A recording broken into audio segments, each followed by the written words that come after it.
بسم اللہ الرحمن الرحیم۔ حضور صلی اللہ علیہ وسلم اور صحابہ رضی اللہ عنہم اجمعین کے زمانے میں تمام مسلمان نمازی تھے، کوئی ایسا نہیں تھا جو بے نمازی ہو۔ یہاں تک کہ منافق کو بھی نماز چھوڑنے کی ہمت نہیں ہوتی تھی، اس کو یہ ڈر ہوتا تھا کہ مسلمان منافق کہیں گے۔ آج امت کا 10% طبقہ بھی نماز نہیں پڑھتا۔ حضور صلی اللہ علیہ وسلم نے ارشاد فرمایا تھا کہ آخری زمانے میں میری امت کا شہرازہ بکھر جائے گا اور ایک ایک کر کے ساری لڑیاں اور زنجیریں ٹوٹ جائیں گی، اور پھر ایک وقت وہ بھی آئے گا کہ مسلمان مساجد اور نماز سے دور جاتے چلے جائیں گے۔ حضور صلی اللہ علیہ وسلم نے ایک اور تنبیہ فرمائی جس کو بہقی نے روایت کیا ہے۔ فرمایا حضور صلی اللہ علیہ وسلم نے کہ مسجدیں نمازیوں سے پر ہوں گی اور دل ہدایت سے خالی ہوں گے، اس لیے کہ ہماری نماز رسمی ہے۔ ہم بظاہر قال اللہ و قال رسول کرتے ہیں، دین اسلام کا دم بھرتے ہیں، اللہ اور اس کے رسول سے محبت کا دم بھرتے ہیں، دعویٰ کرتے ہیں عشق رسول کا، لیکن دوستو ہمارے سارے دعوے کھوکھلے ہیں۔ آج زمانہ ایسا آیا کہ مساجد پکی ہیں لیکن نمازی کچے ہیں۔ امت اگر مضبوط ہونا چاہتی ہے تو مسجد سے جڑے، اور امت کا جب تک 100% طبقہ مسجد سے نہیں جڑے گا اس وقت تک معاشرے کے اندر استحکام پیدا نہیں ہوگا۔ تو حضور صلی اللہ علیہ وسلم نے نماز کے تعلق سے ارشاد فرمایا الصلاۃ عماد الدین، کہ نماز دین کا ستون ہے، اور یوں ارشاد فرمایا کہ جو آدمی نماز نہ پڑھے اس کا دین میں کوئی مقام نہیں۔ ایک مسلمان حج بھی کر رہا ہے، زکوٰۃ بھی دے رہا ہے، صدقہ بھی کر رہا ہے، روزے بھی رکھ رہا ہے، لیکن نماز نہیں پڑھتا۔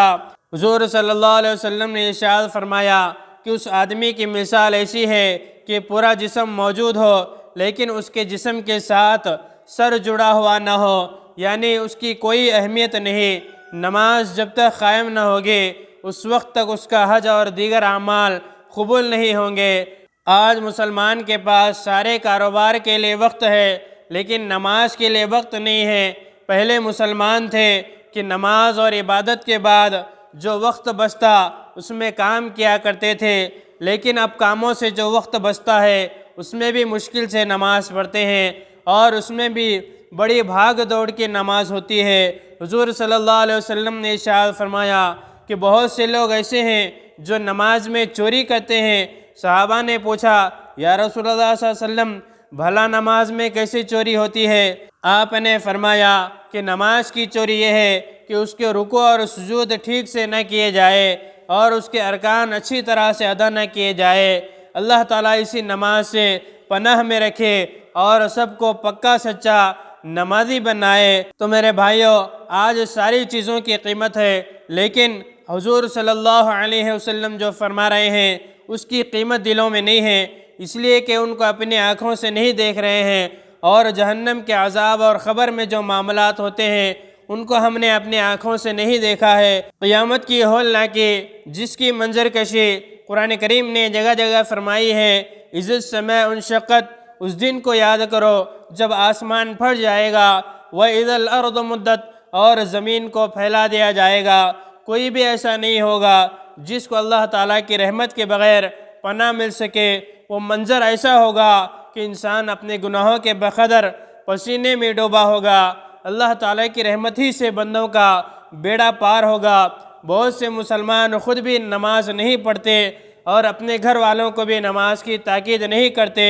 آج گھر کے اندر 1-2 نمازی ہوتے ہیں، باقی پورے گھر والے بے نمازی۔ شوہر نماز کو جاتا ہے اور بیوی کے اوپر کمبل ڈال دیتا ہے، وہ سوتی رہتی ہے، یعنی میں جنت کی طرف جا رہا ہوں، تم جہنم کی تیاری کرو۔ نعوذ باللہ، اس کو محبت اور شفقت کہا جانے لگا۔ اعمال بگڑتے ہیں، اس کی ذرہ برابر پرواہ نہیں ہوتی۔ اللہ تبارک و تعالیٰ سے دعا ہے مجھے اور آپ کو اور تمام مسلمانوں کو 5 وقت کی نمازوں کی پابندی کرنے والا بنائے۔ اس طرح کے اور ویڈیوز کے لیے ہمارے چینل کو سبسکرائب کریں، بعد میں لگے بیل آئیکن کو پریس کریں، زیادہ سے زیادہ شیئر کریں۔